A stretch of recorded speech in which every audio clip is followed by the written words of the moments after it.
এই যে আমি অনেক সময় যে দাগগুলো দেখছেন, এই দাগগুলো কিন্তু খারাপ না। এই দাগগুলো বিষয়ে একটু বলেন তো। এই দাগগুলো পচবে না, পোষারগুলো আমরা ডেলিভারি করবো না, আমরা এটা ডেলিভারি করবো না, আমরা এগুলোই দিব। পচবেও না, কোনোদিনই পচবে না। তাও আমরা দিব না এটা। ওটা পচবে না? না, না ওই ভাই, দাগগুলো কেন হয়? ওটা ভাই ওই মাছতে করার ঝড়ে জন্য, বাইরে ঝড়ে বাইরে দেওয়ার জন্য।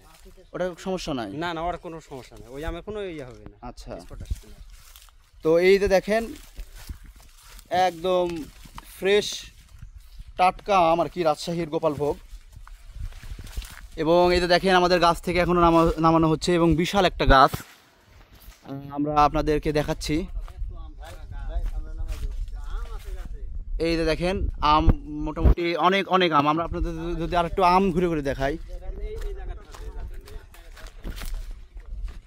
এই যে দেখেন আম নামাচ্ছে, এই যে দেখেন আম নামাচ্ছে, এই যে দেখেন।